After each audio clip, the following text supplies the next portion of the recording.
Vamos ler a passagem e aí nós vamos a Deus em oração, pedindo a sua graça. Diz assim a palavra do Senhor. Romanos, capítulo 8, versículo 31 ao versículo 39. Que diremos, pois, à vista dessas coisas? Se Deus é por nós, quem será contra nós? Aquele que não poupou a seu próprio filho, mas por todos nós o entregou, como não nos dará também com ele todas as coisas? Quem informará acusação contra os escolhidos de Deus? É Deus quem os justifica. Quem é o que os condena? Cristo Jesus é o que morreu, ou antes, o que foi ressuscitado, o que está à mão direita de Deus, o que também intercede por nós. Quem nos separará do amor de Cristo? Será tribulação, ou angústia, ou perseguição, ou fome, ou nudez, ou perigo, ou espada? Como está escrito, por amor de ti, somos entregues à morte o dia todo. Fomos considerados como ovelhas para o matadouro. Mas em todas essas coisas somos mais que vencedores por aquele que nos amou. Pois estou persuadido de que nem a morte, nem a vida, nem os anjos, nem os principados, nem as coisas presentes, nem as futuras, nem os poderes, nem a altura, nem a profundidade, nem qualquer outra criatura nos poderá separar do amor de Deus, que é em Cristo Jesus nosso Senhor. Vamos falar com Deus. Senhor nosso Deus, bendito seja o teu nome pela tua palavra santa, inspirada, preservada durante a história, em meio às perseguições, Senhor Deus, por ti, Senhor. Tu preservaste, tu cuidaste da tua palavra, tu inspiraste, tu doutou homens, Senhor, para que eles a escrevessem, Senhor. E agora ela está diante de nós para que seja o nosso alimento, a nossa porção nesse dia, Senhor. Eu quero, Senhor Deus, orar a Ti, te pedindo para que Tu abençoes o Teu povo com a Tua palavra. Que aqueles que porventura estejam, Senhor, tristes ou desanimados na fé, Senhor Deus, o Senhor os encoraje, que o Senhor os levante, que o Senhor, através da Tua palavra e a ação do Teu Santo Espírito, venha, Senhor Deus, revigorar cristãos aqui, Senhor. Que a Tua palavra venha operar em nossa vida, Senhor Deus, santificação. Que a Tua palavra venha nos conceder cada vez mais gratidão ao Senhor diante dos fatos, das doutrinas que vamos aprender do Senhor, meu Deus. Nós somos tão gratos a Ti porque estamos hoje na Tua casa, no domingo, Senhor. O Senhor nos trouxe aqui para aprender do Senhor. O Senhor pastoreia, Senhor Deus, a nossa vida, a nossa alma. O Senhor nos alimenta através da Tua palavra. Por isso, Deus, quero Te pedir a Tua graça nesse momento, nessa tarefa em que transmitirei a Tua palavra. Ajuda-me, conceda-me, Senhor Deus, da Tua graça, me enche do Teu Santo Espírito para falar, para que essa palavra venha, Senhor Deus, operar eficazmente para a glória do Teu nome, Senhor Deus. Em nome de Cristo Jesus oramos e Te agradecemos. Amém. Amém. Meus irmãos, a vida cristã é uma vida cercada de desafios. Todos nós sabemos, todo cristão que está um tempo considerável na fé, ele sabe dos desafios que passam um cristão normal, a vida que ele tem, as dificuldades que ele tem. Nós somos nesse mundo como um organismo vivo e estranho. Esse mundo olha para a gente, olha para a nossa fé, para o nosso Senhor, para a palavra que nós cremos como algo totalmente ridículo, algo tolo. O apóstolo Paulo, por exemplo, vai falar sobre isso lá na carta dele aos Coríntios, no seu primeiro capítulo. Ele vai falar que o evangelho, por exemplo, é algo estuto, algo fraco, algo de raciocínio muito pequeno. E isso fazia com que a mensagem não fosse atraente para as pessoas daquela época. Hoje nós olhamos para o mundo, nós percebemos no nosso país, por exemplo, a perseguição ideológica. Nós percebemos que esse país ele rejeita o cristianismo, os valores do cristianismo como algo passado, algo como nós não temos validade para os nossos dias, algo que não deve ser incentivado, algo que não deve ser promovido.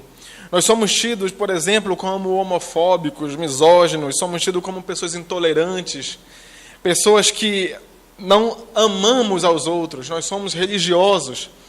E quando nós olhamos para a Escritura, e quando nós olhamos para a experiência dos apóstolos, dos cristãos na história, nós não percebemos que isso é algo novo. Isso não é algo que está começando agora. Sempre existiu a perseguição, sempre existiu a militância contra a igreja cristã, contra a mensagem cristã. Isso deve estar muito claro para todos nós. Não é algo novo, não é algo que começou nesse período de 10 anos para cá. Isso é algo que sempre que a igreja cristã existiu, desde a fundação, o nosso Senhor advertiu os seus discípulos que nós seríamos perseguidos. Essa é uma verdade muito clara. Eu quero mostrar aqui, meus irmãos, nessa passagem que nós acabamos de ler, o nosso grande alicerce, a grande base da nossa salvação, a grande razão, a motivação, o fundamento que vai nos garantir que nós alcançaremos a salvação. John MacArthur, sobre esse texto, ele disse que se nós tivéssemos 1% de responsabilidade para conquistar, para garantir a nossa salvação, nós já teríamos perdido. Muitos demônios, Satanás, o mundo, tudo é contra esses valores, contra essas verdades, contra os princípios que nós defendemos. Por isso, meus irmãos, se dependêssemos, ou melhor, se a nossa salvação dependesse de nós, nós já teríamos perdido. Agora eu quero olhar aqui com vocês e perceber que o que Paulo, inspirado pelo Espírito Santo, ele diz à igreja ali em Roma. Ele diz verdades profundas, ele fala de fundamentos sobre os quais nós podemos nos firmar, fundamentos que nós podemos olhar e dizer, eu vou chegar até lá, essa glorificação, porque o Senhor conquistou por mim, porque o Senhor garantiu por mim. Quando nós olhamos para essa passagem, eu quero mostrar aqui aos irmãos 4 fundamentos que o apóstolo Paulo, ele destaca, que nós iremos alcançar a salvação. 4 fundamentos, 4 verdades bíblicas, 4 doutrinas que nós precisamos saber para nós confiarmos e fortalecermos nelas, sabendo que nós vamos alcançar a salvação. Quais são elas? Eu quero começar, em primeiro lugar, dizendo que Deus é por nós. Deus é por nós. No versículo 31, olhe comigo na sua Bíblia, veja o que o apóstolo Paulo fala. Que diremos, pois, à vista dessas coisas? O que Paulo está falando? Que coisas são essas aqui? À vista de quais coisas nós podemos tirar uma conclusão? Do que Paulo está falando? Paulo ele está dizendo de todo o plano salvífico de Deus aqui revelado na carta dele aos Romanos. Tudo aquilo que Deus planejou, tudo aquilo que Deus pretendeu. Nós estudamos aqui os 5 pontos do calvinismo, antes da fundação do mundo, a eleição de Deus, o chamado eficaz, a perseverança dos santos, a morte expiatória de Jesus Cristo. Todas essas coisas, o que nós vamos dizer a respeito delas? O apóstolo Paulo conclui dizendo, Deus é por nós. Se Deus é por nós, quem será contra nós? Eu quero fazer uma observação aqui, nesse início desse versículo 31, que Paulo aqui ele nos mostra um princípio para nós meditarmos e estudarmos nas Escrituras. Eu quero fazer uma observação aqui. Quando nós olhamos para a Bíblia e nós a estudamos, nós não podemos, irmãos, passar ou lê-la como se ela fosse um livro qualquer. Paulo, muito dos ensinamentos que ele coloca aqui em Romanos é baseado em estudos, e aqui, por exemplo, no versículo 31, ele traz uma conclusão sobre aquilo que ele expôs. Então, nós como cristãos aprendemos algo não somente para saber, nós aprendemos algo para saber, para poder viver para Deus. Paulo ele não para somente na parte da doutrina, da teologia e da história. Não, ele não fala só isso. Ele chega um momento que diz, o que nós vamos dizer diante dessas coisas? Quando nós estudamos as Escrituras, essa é a mentalidade que deve haver. O que isso significa para mim? O que eu posso dizer à luz dessa realidade? Hoje nós falamos sobre a glorificação na escola dominical. À luz dessa verdade bendita, o que isso significa para mim? O que isso significa talvez para aqueles que padecem, como nós aprendemos? É essa meditação, é o espírito que deve ter quando nós estudamos as Escrituras. A importância da meditação ela é fundamental quando nós estudamos e aprendemos da doutrina cristã. É por isso que há uma dificuldade, meus irmãos, quando nós olhamos para a Bíblia e queremos lê-la de uma forma irreverente ou de uma forma despreparada e descuidada. Como assim? Quando se estuda a Bíblia em momentos de intervalo de trabalho, é muito bom ler a Bíblia. até nos intervalos, mas existe um momento que você precisa ler, aprender, meditar e dizer como Paulo, o que significa isto à luz dessas coisas? Tudo isso que eu estou aprendendo, o que isto significa para mim? A importância da aplicação da doutrina para a minha vida, ela é fundamental. O cristão, todos nós, dia após dia, domingo após domingo, nós aprendemos para viver sobre isso.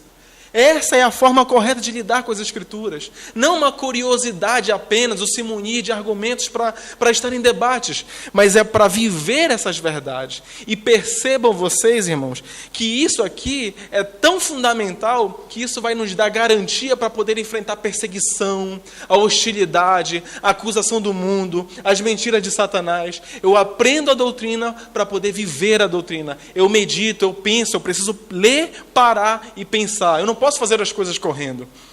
Um pregador antigo certa vez disse que quando você está lendo a Bíblia e quando você lidar com um versículo, uma porção das Escrituras e aquilo falar tremendamente com você, não vá embora. Não continue lendo. Não leia só porque você tem que ler a sua porção diária, os 3 capítulos, 4 capítulos ou 1 capítulo. Pare, medite, porque é Deus que está falando com você, está te ensinando a palavra dele através do seu Santo Espírito. Então pare, leia, estude, medite o que aquela porção está dizendo. Muitas pregações, irmãos, que eu, pela graça de Deus, trouxe a vocês, foram frutos de meditações, de leitura da Bíblia, em que os olhos abriram para certa porção das Escrituras e então acabou trazendo uma mensagem para a igreja. Então é assim que o cristão ele deve ler a palavra. Ele deve ler a palavra como inspirada por Deus e estar atento à voz de Deus. É uma importância muito grande quando nós temos tempo e ambiente saudável para isso. Nós devemos ter uma condição para aprender a palavra e meditar nela, e para isso precisamos de um tempo necessário para colocar isso em prática. Que diremos, pois, à vista dessas coisas? Paulo continua dizendo, toda a doutrina que ele falou, ele vai concluir aqui agora a prática. Ele vai dizer, se Deus é por nós, quem será contra nós? Esse Deus que nos predestinou, esse Deus que enviou o Filho dele, esse Deus que, de acordo com o capítulo 8, que enviou o seu Santo Espírito, esse Deus que nos faz filhos, esse Deus que nos tem uma glória, que nós aguardamos e ansiamos por ela, esse Deus que envia o Espírito Santo para nos auxiliar na oração, nós não sabemos orar como convém, esse Deus que nos envia o Espírito Santo para nos ajudar nisso, esse mesmo Deus que nos predestinou, que nos chamou, que nos justificou, que nos glorificou, esse mesmo Deus é por nós. É isso que Paulo está dizendo.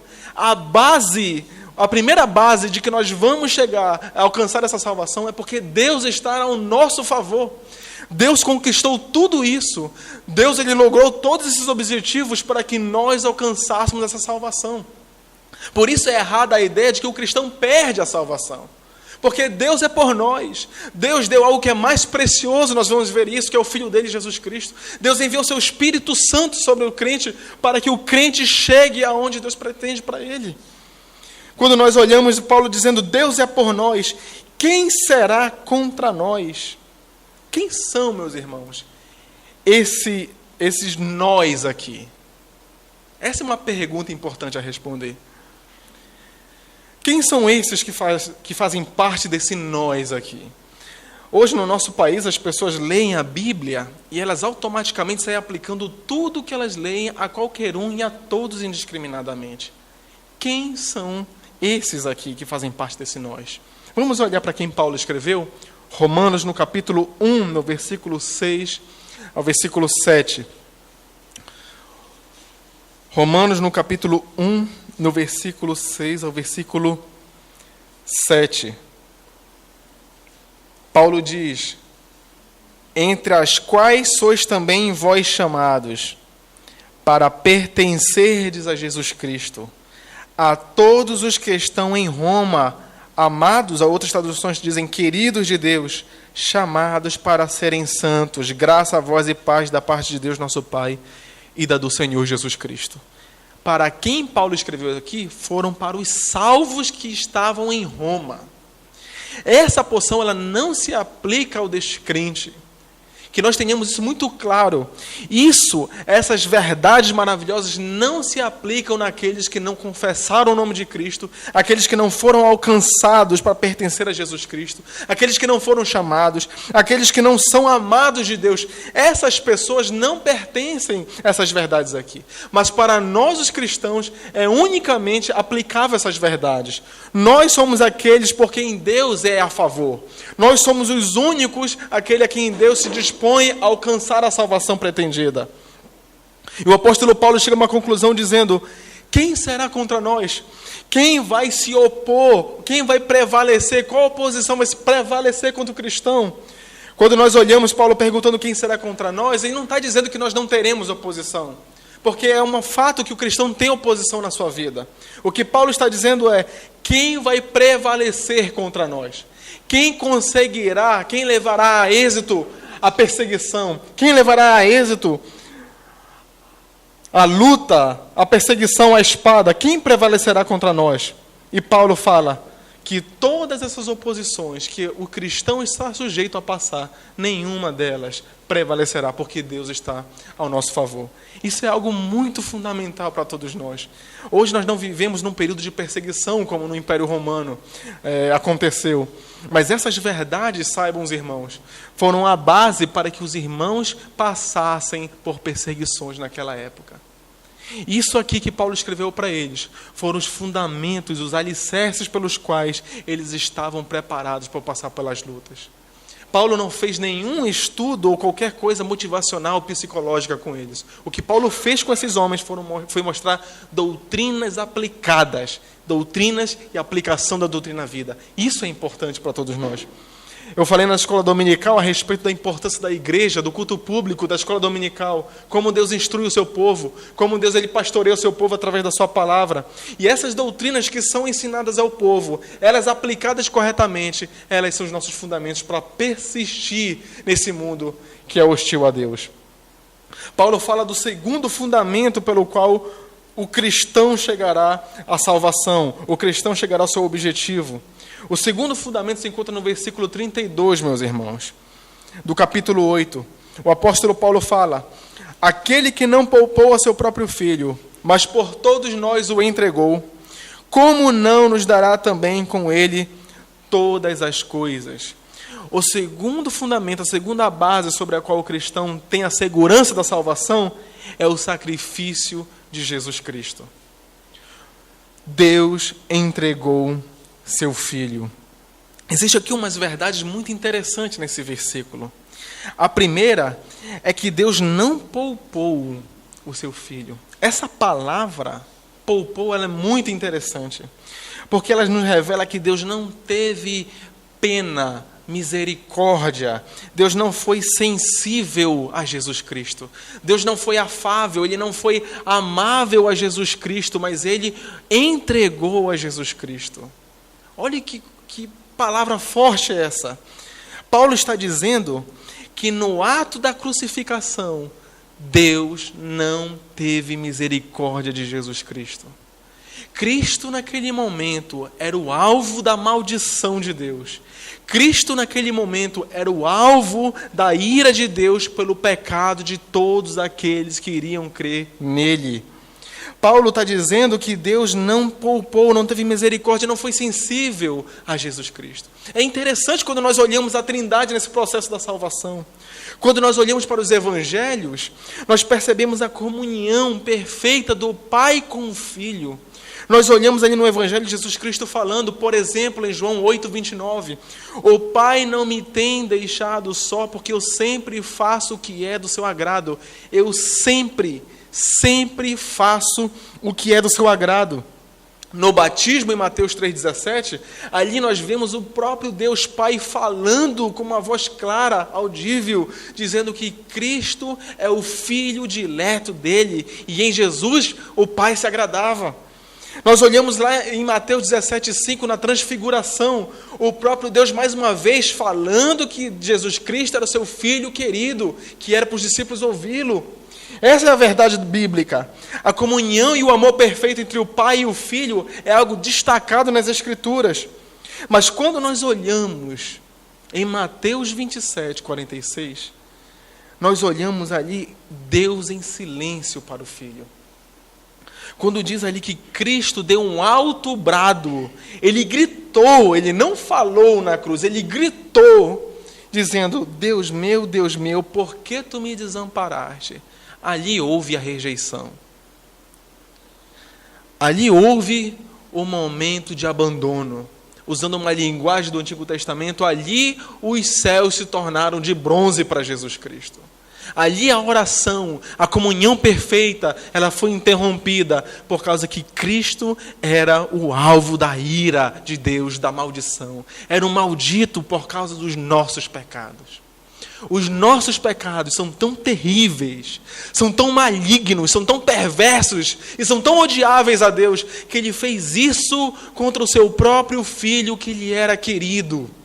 Os irmãos conseguem imaginar isso no plano eterno de Deus?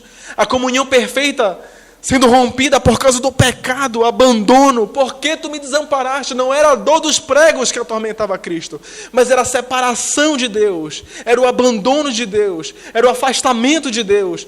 A pior dor para o Filho de Deus era perder a presença do Pai, era não estar com o Pai a favor dele. Essa era a maior dor. Não era perder a popularidade, não era a zombaria, não era o escárnio, era perder a presença perfeita, a comunhão, o amor eterno do Pai para com o Filho. Por que tu me desamparaste? Deus não o poupou, não teve misericórdia. Deus o entregou, meus irmãos. Vejam como o pecado é maligno. E o apóstolo Paulo continua dizendo: Deus não o poupou, mas por todos nós o entregou.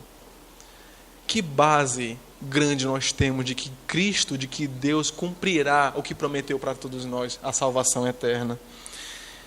Paulo está dizendo, se essa figura, se essa pessoa tão preciosa que é Jesus Cristo, Deus fez isso com ele por amor de vocês, como ele não vai dar a vocês todas as coisas? Que é o que ele diz no versículo 32. Aquele que não poupou seu próprio filho, mas por todos nós o entregou, como não nos dará também com ele todas as coisas? Por quem Deus entregou o seu filho? Percebo que Paulo escreve isso aqui, está cheio de ensinos. Por quem Deus entregou o seu filho? Aquele que não poupou seu próprio filho, mas por todos nós o entregou. Antes da fundação do mundo, Deus já estava olhando para o sacrifício de Jesus Cristo, definido pelos cristãos que iriam crer em Jesus Cristo ao longo de toda a história. Deus não poupou seu filho e entregou por nós os nossos pecados, as nossas malícias, as nossas incredulidades. Isso foi o alvo da rejeição de Jesus Cristo pela parte de Deus. Olhem comigo, por exemplo, meus irmãos, essa verdade nos evangelhos, o próprio Cristo falando sobre elas. Mateus capítulo 20, versículo 28. Abram comigo, por gentileza, Mateus capítulo 20, versículo 28.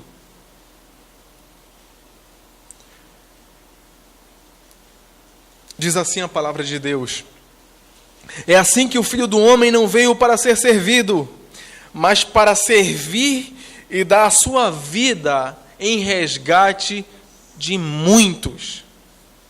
Não veio para ser servido, mas para servir e dar a sua vida em resgate de muitos. Estava claro para ele o que ele veio fazer e por quem ele deveria morrer. Mais à frente, ainda em Mateus, olhem na Santa Ceia, Mateus capítulo 26, versículo 28.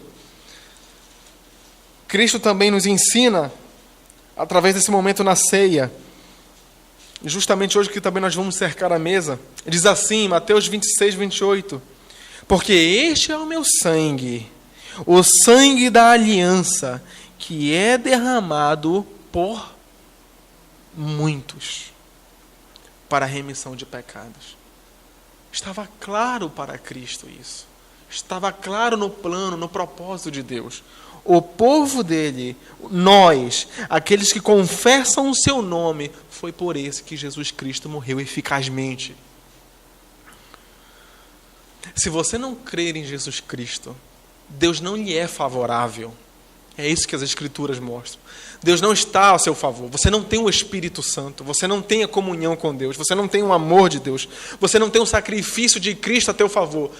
A necessidade do arrependimento, a necessidade da fé em Jesus Cristo, são os meios através dos quais essas realidades são aplicadas. Por isso, meus irmãos, existem 2 grupos de pessoas na face dessa terra. Aqueles por quem Cristo morreu, aqueles que serão salvos, aqueles que Deus é por eles, e o resto, aqueles que estão à margem, alienados dessas verdades sobre Deus.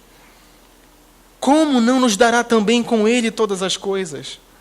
Há algo maior e mais agradável para Deus do que o próprio Filho?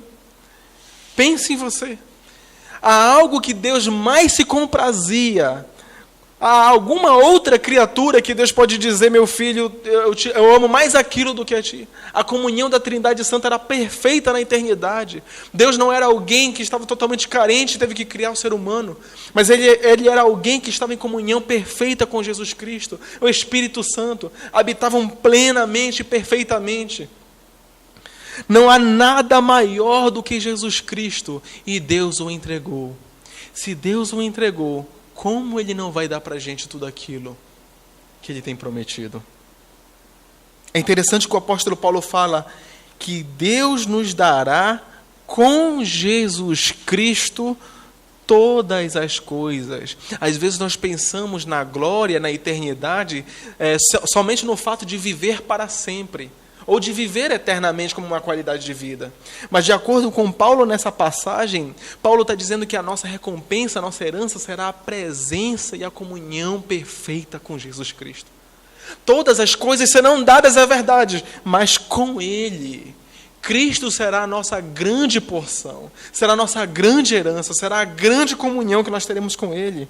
Em Apocalipse, abram comigo por gentileza, no capítulo 21, nós lemos sobre esse texto e falamos na escola dominical.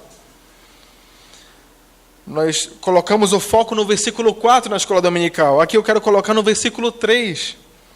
Diz assim no capítulo 21, versículo 3.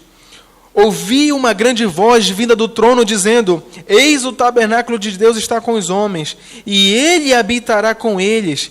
Eles serão o seu povo, e Deus mesmo estará com eles. Deus estará e habitará conosco em novos céus e nova terra. Plena perfeição, comunhão, intimidade com Jesus Cristo. Os irmãos já pensaram como será aquele momento? Os irmãos já imaginaram o que é estar diante do Salvador das suas almas, da sua vida? Os irmãos já imaginaram o que é estar diante daquele que morreu por você, aquele que morreu por nós sem nós termos visto Ele? Que tipo de gratidão, que tipo de atitude nós vamos ter diante de Cristo? Nós talvez não teremos nem palavra para agradecer. Nós só vamos talvez chorar de alegria, não sei nem explicar. Aqui nós estamos conjecturando. Vamos nos prostrar diante de Jesus Cristo, nós nem sabemos o que vamos fazer. Só de imaginar a recompensa eterna que Cristo alcançou por nós. Tudo será nosso. Deus nos dará Jesus Cristo e todas as coisas. O terceiro fundamento, a terceira base, meus irmãos, sobre a qual o cristão alcançará a salvação eterna, é a justificação. Olhem comigo no versículo 33, por gentileza. Romanos capítulo 8, versículo 33.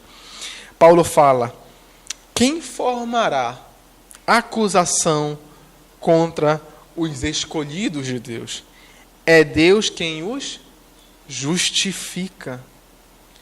Paulo está dizendo que a base, uma outra base, outro fundamento de que nós alcançaremos a salvação é que Deus nos declarou justo pela fé em Jesus Cristo. Quem formará acusação? A palavra tanto para justificação, ou justifica aqui nesse contexto, quanto para formar acusação, são termos judiciais. A ideia é quem prestará acusação diante de Deus contra nós. Se é o próprio Deus quem nos justificou. É isso que Paulo está dizendo. Quem levantará acusação contra os cristãos se foi o próprio Deus quem os justificou? A morte de Cristo na teologia paulina, na teologia de Paulo, revela duas verdades sobre Deus. A primeira verdade, na justificação que Paulo fala, é que Deus é justo. Deus na justificação é justo. Olhem comigo em Romanos 3, 24 ao 26, por gentileza. Paulo está dizendo, em primeiro lugar, que Deus é justo. Deus nos justificou, mas Ele não jogou os nossos pecados ou ignorou simplesmente. Ele lidou com os nossos pecados, Ele fez algo com os nossos pecados. O que foi que Deus fez? Romanos, no capítulo 3, do versículo 24 ao 26, diz assim: sendo justificados gratuitamente pela graça, mediante a redenção que é em Cristo Jesus, ao qual Deus propôs como propiciação pela fé no seu sangue, para manifestar sua justiça por ter deixado de lado os delitos passados na tolerância de Deus, tendo em vista, olhem isso, tendo em vista a manifestação da sua justiça no tempo presente. Deus tolerou os pecados e Ele castigou os pecados de todos aqueles que iriam crer em Cristo, na pessoa de Jesus Cristo. Paulo vai dizer com isso a seguinte frase: a fim de que Ele mesmo seja justo. Na justificação, Deus, Paulo está dizendo, é justo, porque os pecados dos cristãos são lançados sobre Jesus Cristo e Deus castiga Jesus Cristo. Deus não tolera o pecado e não passa por cima, como se nada tivesse acontecido. Talvez nós estamos condicionados a uma situação de pecado, não lidamos com o pecado com a forma como Deus lida. O mundo até mesmo zomba da palavra pecado. Mas para Deus foi algo tão sério que Ele não passou por cima. Ele castigou os pecados de cada um que está aqui presente, que já confessaram o nome de Jesus Cristo. Todos os nossos pecados, Deus foi justo ao castigar Jesus, sendo Ele mesmo justo. A segunda verdade sobre Deus na justificação é que Deus também é justificador. Olhe ainda no versículo 26 o que o apóstolo Paulo fala.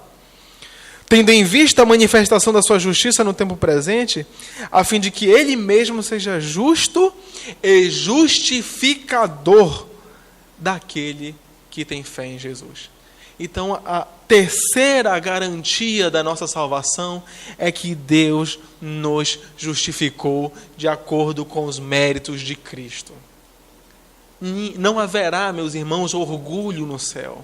Não haverá jactância, não haverá soberba. Graças a Deus eu criei até o final. Nunca existirá isso no céu. Só existirá gratidão, reverência, respeito e adoração a Deus. O apóstolo Paulo está falando, Deus mesmo é tanto aquele que é justo, quanto justificador daquele que tem fé em Jesus Cristo. Quem Deus justificará, meus irmãos? Quem Deus justificará? Quem Deus absolverá? Essa é uma pergunta muito importante nos nossos dias. Paulo fala daquele que tem fé em Jesus. O que é fé? O que é ter fé? O que quer dizer eu creio em Jesus Cristo? As pessoas falam constantemente, eu também creio em Jesus. Você crê? Eu também creio em Jesus. O que significa crer em Jesus Cristo de acordo com o Novo Testamento? Eu não quero olhar passagens bíblicas, mas eu quero mostrar para os irmãos uma referência bíblica que nos ajuda a entender um pouco do que é fé. Abram comigo em Romanos, aí mesmo, no capítulo 1, no versículo 5. Aqui tem uma ilustração do que é fé, ou do que vem acompanhado com a fé. Romanos, no capítulo 1, no versículo 5, o apóstolo Paulo fala, pelo qual recebemos a graça e o apostolado por amor do seu nome, para a obediência da fé. Hoje as pessoas criaram uma fé antibíblica, uma fé que não tem sustento bíblico. Qual é a fé que as pessoas geralmente têm? Eu creio que Deus existe. Crer que Deus existe não é a fé que justifica, que Paulo está dizendo. A fé que justifica é aquela fé que crê que Deus existe, que é remunerador daqueles que o guardam, que o observam, que o temem, que o respeitam, aqueles que o obedecem. Essa é a evidência da fé verdadeira. Se eu digo que creio e não venho acompanhado com obediência a Deus, temor a Deus, reverência a Deus, não há arrependimento, então essa é a prova de que não é uma fé verdadeira. E não sendo uma fé verdadeira, eu não sou justificado. Hoje, no nosso contexto, nós precisamos dizer para as pessoas: não creiam em Jesus Cristo. Não é isso que precisamos dizer. Creiam em Jesus, não é isso. Hoje o que temos que dizer para as pessoas é o que significa crer em Jesus Cristo. Esse é o nosso contexto no Brasil. As pessoas, elas estão é um cristianismo pagão tão presente na vida das pessoas que elas não conseguem fazer essa distinção do que significa crer. Todo mundo crê, todo mundo tem fé, todo mundo diz que Deus existe. Mas quem de fato é justificado pela fé? Quem de fato é filho de Deus? Por quem de fato Deus é a favor? Por quem de fato Jesus Cristo morreu? Por aqueles que têm essa fé bíblica. Não sou eu que digo, as Escrituras dizem isso. Se não há essa fé acompanhando com arrependimento e obediência, é uma fé falsa. Não é uma fé que salva, que justifica. Essa clareza precisa ser mostrada para as pessoas. Ter a convicção firme da existência de Deus e viver em obediência à sua vontade. O que existe muito hoje é um ateísmo prático. As pessoas não negam a existência de Deus, mas negam a existência de Deus na sua prática. É um ateísmo prático. Eu digo que Deus existe, mas eu vivo minha vida como se Deus não existisse, como se eu fosse um ateu. As pessoas no Brasil, meus irmãos, elas têm uma ideia muito forte sobre isso, sobre esse falso conceito de fé. As pessoas também no Brasil têm uma ideia muito errada sobre pecados e sobre como ser absolvido dos pecados. As pessoas, elas têm muito uma ideia de mérito. Quem nunca ouviu aquele ditado que diz, por exemplo, ele está pagando pelos seus pecados. Ele está pagando pelos erros que ele cometeu. Essa é a ideia que muito permeia esse povo. Pagar pecados, méritos. Não comete muito pecado, não comete pecado muito grave, muito sério, coisas que não ofendem aos olhos da sociedade, então é uma pessoa boa. É assim que as pessoas avaliam. Aquele que faz coisas que a sociedade rejeita, esse é mau. É uma ideia errada sobre pecado e como resolver o pecado. Não há como nós lidarmos com esse problema do pecado pagando o pecado. Não existe isso na Bíblia. O que a Bíblia diz é que os homens e as mulheres serão justificados pela fé em Jesus Cristo, gratuitamente. E ainda diz mais: todos nós, todos aqueles que professam o nome de Jesus Cristo, não importa o nível de pecado e pecaminosidade que eles estejam, essa pessoa será absolvida gratuitamente. É assim que Deus ajusta suas contas com o homem e com a mulher. É assim que Deus resolve o problema do pecado com o homem. O homem precisa crer em Jesus Cristo, no seu sacrifício no seu lugar e se arrepender dos seus pecados. Essa ideia de pagar pecados e méritos é algo que também perverte a fé e até mesmo a vida de cristãos. Cristãos acham que porque às vezes eles erram, eles perderam a salvação. Eles acham que porque eles erraram, Deus não está mais a favor deles. E a Bíblia não ensina isso. A base de que Deus permanecerá conosco é porque nós somos justificados pela fé, baseado no mérito de Cristo, na morte de Cristo. A quarta base, o quarto fundamento que Deus fala a respeito sobre os quais nós vamos alcançar a salvação é a intercessão de Cristo. A intercessão de Cristo. O apóstolo Paulo fala no versículo 34 do capítulo 8. Abram comigo, por gentileza. Romanos capítulo 8, versículo 34. O apóstolo Paulo diz: quem é que os condena? Cristo Jesus é o que morreu, ou antes, o que foi ressuscitado, o que está à mão direita de Deus, o que também intercede por nós. Paulo está falando de 4 fatos que aconteceram na vida de Cristo: a morte, a ressurreição, a exaltação e a intercessão de Jesus Cristo. O ministério sacerdotal de Jesus Cristo, que agora, nesse exato momento, está acontecendo. O que quer dizer, meus irmãos, que Cristo intercede pelos crentes, pelo povo dele? O que quer dizer interceder? O que significa essa palavra? Interceder significa rogar em favor de outro. Eu rogo a Deus em favor de outro. Cristo intercede por nós. Olhem mais uma vez a primeira pessoa do plural. Nós, os que creem em Jesus Cristo, não pelo mundo. O ministério que Cristo, nesse exato momento, está desempenhando é o ministério da intercessão. Talvez você possa pensar, por que nós ainda continuamos na fé? Por que nós ainda seguimos na carreira cristã? Será que é por causa da força da nossa teimosia? Não, porque aquilo é certo, eu vou seguir naquilo e pronto. Será que é isso? De acordo com o apóstolo Paulo, é Cristo que garante para nós o lugar na glória por causa da sua intercessão eficaz. Abram comigo, por exemplo, em João no capítulo 17, para nós entendermos isso. João no capítulo 17, no versículo 9, na conhecida oração sacerdotal de Cristo. João capítulo 17, no versículo 9. Olha o que Jesus Cristo fala sobre esse tema, meus irmãos. Eu rogo por eles. Por eles.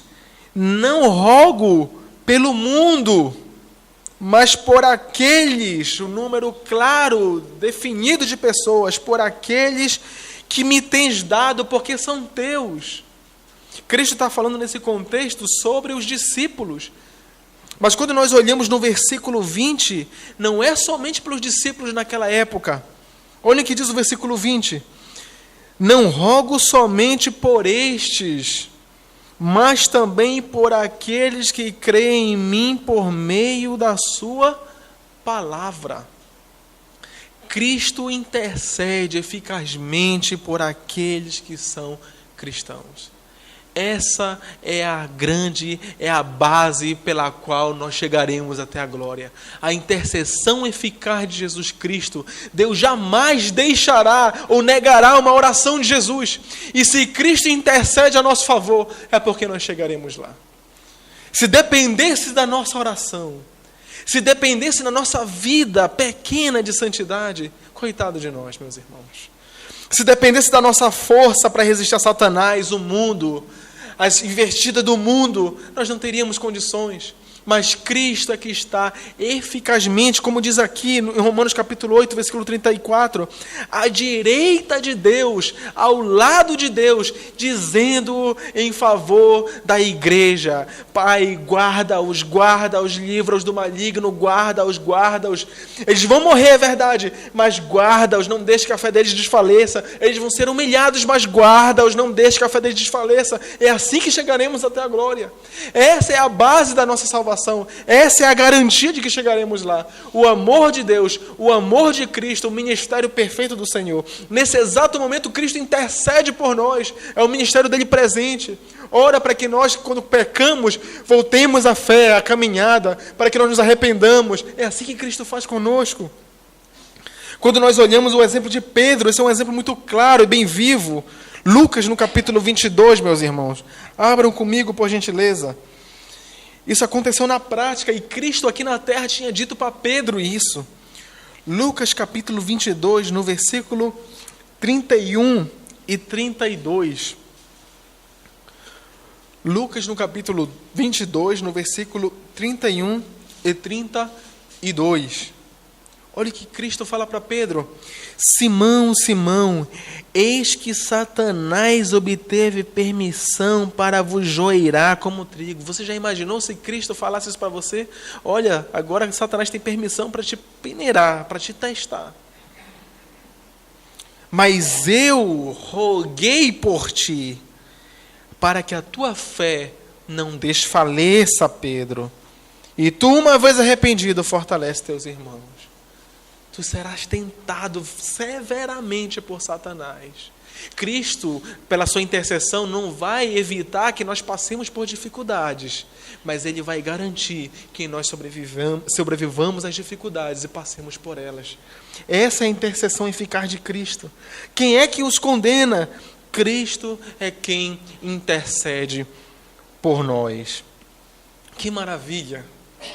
Que regozijo, que tranquilidade é saber que a minha vida está em Cristo Jesus. A evidência, ou a base, o fundamento, a segurança que eu tenho para chegar até lá, que nós, mesmo com as nossas debilidades e fraquezas, é a intercessão perfeita de Jesus Cristo. Como nós poderemos ficar indiferentes a tudo isso, meus irmãos? Como nós podemos viver uma vida que não seja de gratidão e louvor a Deus? Diante de tudo isso, Paulo faz a pergunta, até mesmo que nós cantamos aqui a última música. Quem nos separará do amor de Cristo? Versículo 35. Quem nos separará do amor de Cristo? Olhem para tudo isso. Deus é por nós. Cristo morreu por nós. Cristo intercede por nós. Deus nos justificou pela fé em Jesus Cristo. Olhem para tudo isso.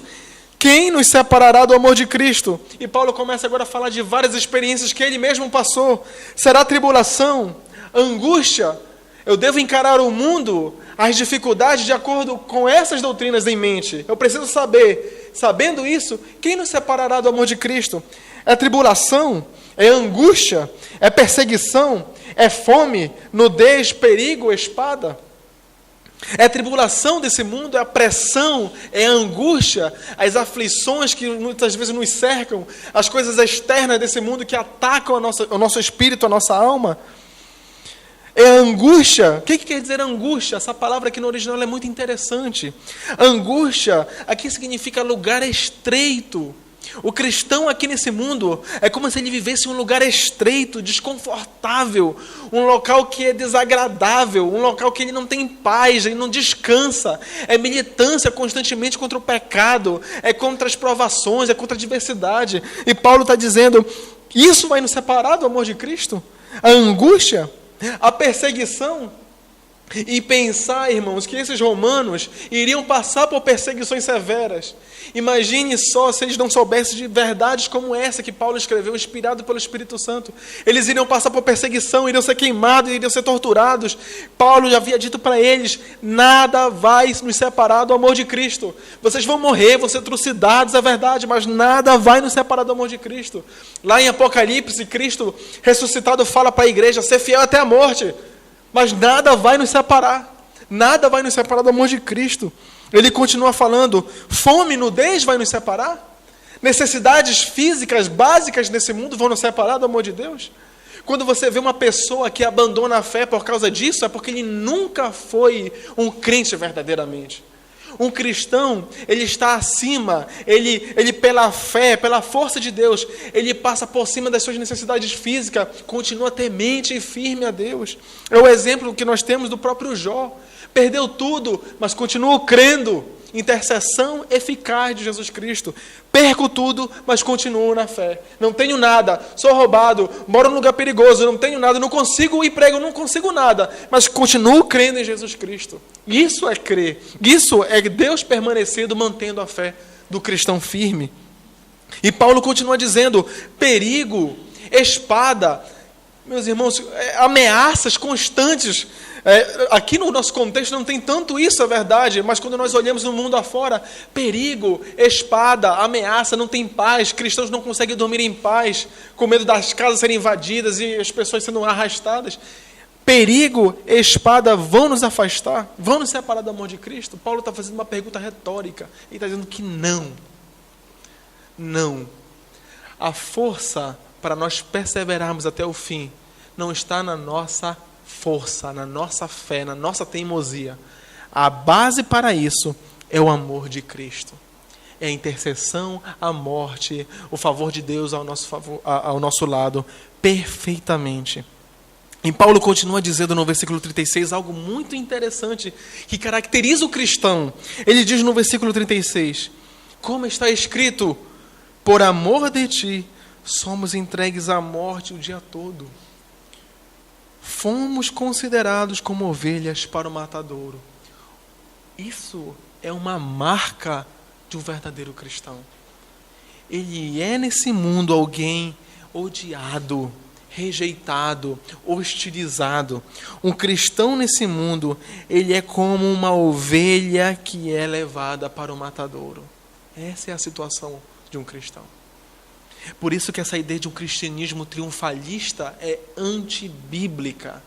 Eu conquistarei tudo aqui, eu terei tudo aqui, eu farei sacrifícios para poder obter de Deus. Essa ideia é antibíblica.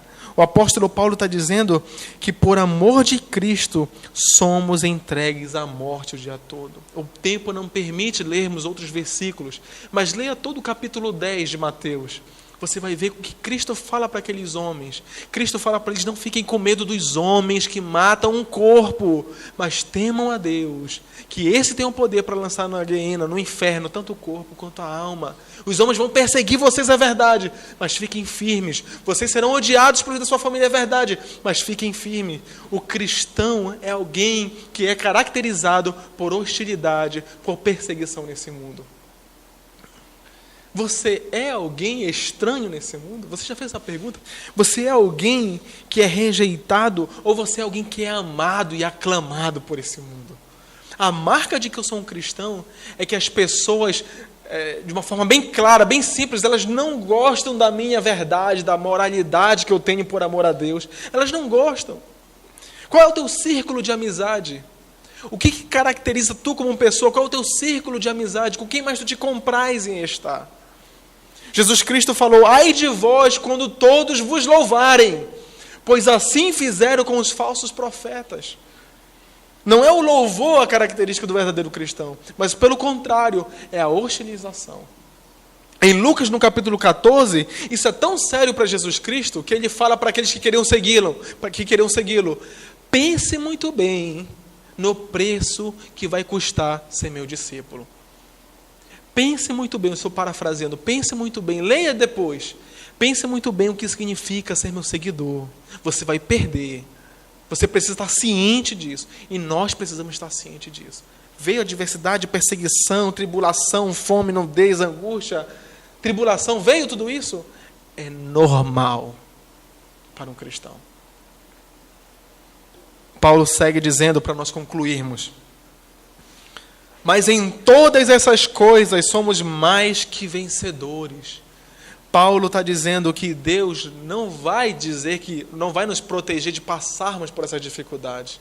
Ele está dizendo que em todas elas nós somos mais que vencedores. Por quê? Porque somos fortes? Porque nós podemos?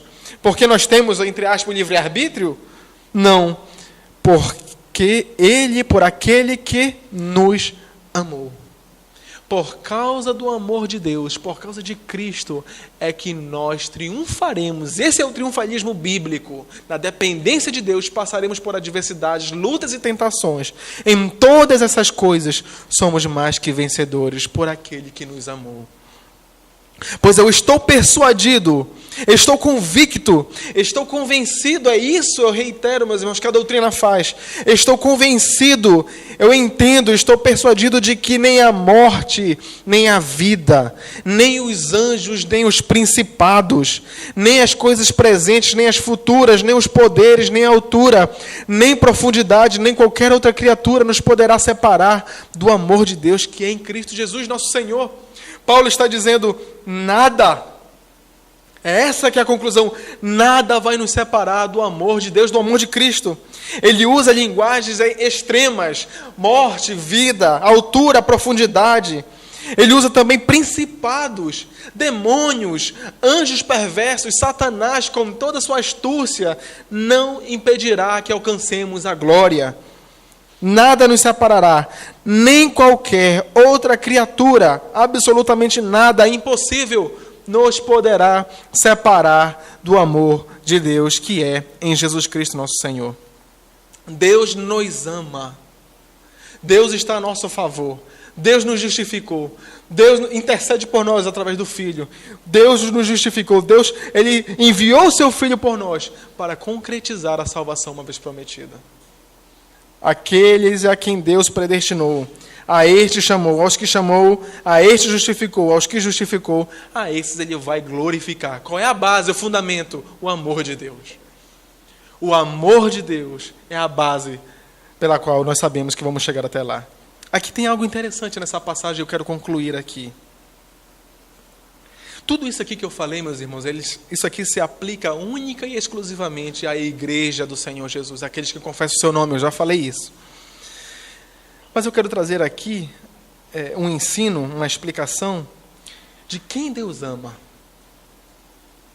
Eu quero esmiuçar um pouco isso aqui. Quem Deus ama? Eu quero olhar com vocês em João, no capítulo 14.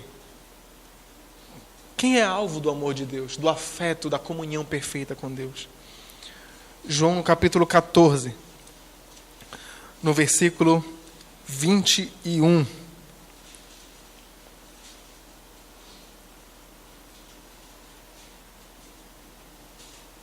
João escreve assim: aquele que tem os meus mandamentos e os guarda, esse é o que me ama. Aqueles que amam Jesus Cristo, ele está falando aqui. E aquele que me ama será amado por meu Pai. E eu o amarei e me manifestarei a ele. Quem é amado pelo Pai? Quem é amado pelo Pai? O que Cristo disse? Esse é o que me ama, aquele que guarda os meus mandamentos. E aquele que me ama será amado por meu Pai. Olhe no versículo 23 desse mesmo capítulo. Respondeu Jesus: se alguém me amar, guardará a minha palavra, e meu Pai o amará. E nós viremos a ele e faremos nele morada. Olhem comigo no capítulo 16, no versículo 27. Ainda aqui em João. João capítulo 16, versículo 27. Pois o Pai mesmo, o próprio, ele vos ama, visto que vós me tendes amado e crido que eu saí de Deus. A base, aqueles que são amados por Deus, são aqueles que pela graça foram salvos. Aqueles, como diz aqui no versículo 36, por amor de ti, aqueles que amam a Deus, esses são amados pelo Pai. Nós, aqueles que cremos, que confessamos o nome de Cristo, temos essa garantia de que nós chegaremos lá. Por isso, meus irmãos, em meio à luta contra o pecado, em meio à luta contra a adversidade, em meio à luta contra este mundo, contra Satanás, tenha esses alicerces na sua cabeça. Deus é por mim, Deus morreu por mim, Deus sangrou por mim, Deus me justificou, Deus intercede por mim. Essa é a base pela qual eu vou chegar na glória eterna. Quem nos separará do amor de Cristo? Eu quero trazer aqui 3 aplicações apenas, para nós concluirmos o culto e cercarmos a mesa do Senhor. 3 aplicações. A primeira: só os que creem verdadeiramente participam dessas bênçãos. Só aqueles que são amados por Deus, aqueles que têm o Espírito Santo, somente aqueles que são alvos do amor de Deus, aqueles que creram e se arrependeram e o obedecem, somente esses possuem a garantia da salvação. Se alguém não crê em Jesus Cristo, como a Bíblia fala para crer, esse não possui essas garantias. Fé, arrependimento e obediência é a marca daquele que é amado por Deus, daquele que ama a Deus. A segunda aplicação que eu quero trazer aqui, meus irmãos, é que nós perseveraremos até o fim por causa de Cristo que conquistou tudo por nós. Eu repito e reitero isso aqui: não haverá orgulho, não haverá jactância no céu, não haverá soberba. Em Judas, no versículo 24, um livro pequeno que não tem capítulo, só tem versículos. Judas, no versículo 24, diz assim: aquele que vos pode guardar de tropeçardes e vos apresentar diante de sua glória sem defeito em grande gozo. Ao único Deus, nosso Salvador, por Jesus Cristo, nosso Senhor, seja glória, majestade, domínio e poder, antes de toda a eternidade e agora por todos os séculos. Amém. Aquele que pode guardar de tropeçar e nos apresentar na sua glória sem defeito. Esse é Deus.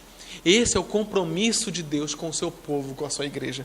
Por isso, nenhum propósito de Deus será frustrado. Nenhuma intenção, aquilo que Deus pretendeu, será frustrado. Por isso que é totalmente absurda essa ideia de perda de salvação.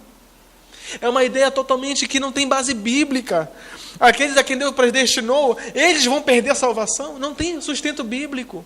Aqueles a quem Deus chamou, aqueles que creem, esse Deus levará até a glória, até a glorificação. A última não seria nem tanto uma aplicação, mas uma advertência. A advertência é essas verdades, essas bases, esses fundamentos, o amor de Deus, isso não nos deve permitir viver a vida cristã com negligência. Quantas pessoas aplicam essas doutrinas de uma forma errada à sua vida? Eu sou salvo, eu sou eleito, eu sou justificado. A salvação é pela graça, não é pelas obras. E vive uma vida descomprometida com Deus. Vive uma vida totalmente aquém da vontade da palavra de Deus. Essas verdades, elas não devem nos levar à negligência. Será, meu irmão, que você não está vivendo uma vida cristã negligentemente? Será que você não está vivendo uma vida cristã totalmente sem compromisso? Uma vida sem compromisso com a palavra, com os cultos públicos para aprender, para cultuar a Deus? Será que nós não estamos falhando nisso? Será que essas verdades, meus irmãos, que deveriam nos levar a glorificar, a sermos mais gratos a Deus, não estão fazendo com que nós apliquemos a vida de uma forma errada? Não porque elas são problema em si, essas verdades, mas nós estamos aplicando de uma forma errada. Será que não é isso que está acontecendo com a nossa vida? Isso deveria nos levar a ser mais gratos a Jesus Cristo em oração, e não o contrário, em frieza. Cristo intercede por mim. Não é isso que a doutrina bíblica nos deve fazer. Nós, meus irmãos, que nos chamamos, a nossa igreja reformada, não devemos cair no erro que é comum de tradicionais de reformados. E qual é? É a apatia. É a falta de desejo pela vida com Deus, a falta de desejo pela questão de aprender, de prosseguir na santidade. A salvação é pela graça, eu não vou me esforçar para ser santo. Não, meus irmãos. Essa advertência que ela fique muito clara em todos nós. Essas verdades, elas devem nos conduzir a uma vida de gratidão a Deus, não uma vida de rebeldia a Deus. Que Deus nos abençoe, que Deus nos ajude. Que em todas as circunstâncias e adversidades que nós possamos passar, que nós nos lembremos disso. Os cristãos aprenderam e passaram por terríveis perseguições no Império Romano. Nós estamos aprendendo isso. Que Deus nos conceda a graça para permanecer cada vez mais firme em Cristo Jesus. Vamos orar. Vamos falar com o Senhor. Senhor Deus bendito, graças nós te damos, Senhor. Senhor Jesus Cristo, nós te louvamos pela tua intercessão eficaz, Senhor. Nós queremos bendizer o teu nome pelo teu amor. Queremos bendizer o teu nome, Senhor Deus, pela tua graça, pelo teu perdão, Senhor. Queremos te agradecer pela libertação dos pecados, da escravidão de Satanás, Senhor. Não permita que vivamos uma vida indiferente, Senhor. Não permita que haja frieza em nosso coração, indiferença a essas verdades, Senhor. Que o Senhor venha nos abençoar com o teu Santo Espírito, que o teu Santo Espírito venha fazer com que nós sejamos mais santos, mais gratos, mais desejosos pelo culto público e estar em tua casa para cantar a ti, Senhor. Se eu, diante de tudo isso, quando eu leio a palavra, eu não sinto nada, eu não entendo, eu não me inclino em louvor e gratidão a Deus, é porque eu estou com um problema, Senhor. Nos ajuda, Senhor. Nos ajuda a sermos gratos diante dessas verdades, Senhor. E queremos ser gratos a Ti na nossa vida diária. Nós queremos ser gratos a Ti no culto, Senhor, por tão grande salvação conquistada, meu Deus. Nós queremos Te louvar por tudo, Deus. Abençoa o Teu povo. Abençoa a Tua igreja que aqui está reunida. Tu sabes as lutas de cada um. Tu sabes as dificuldades, Senhor. Tu sabes as batalhas terríveis do coração, Senhor. As lutas, Senhor Deus, às vezes talvez no trabalho, na escola, Senhor. Senhor, que Tu tenhas misericórdia de nós, Senhor. Gratos somos a Ti por tudo. Em nome de Cristo oramos e agradecemos. Amém, Senhor. Amém.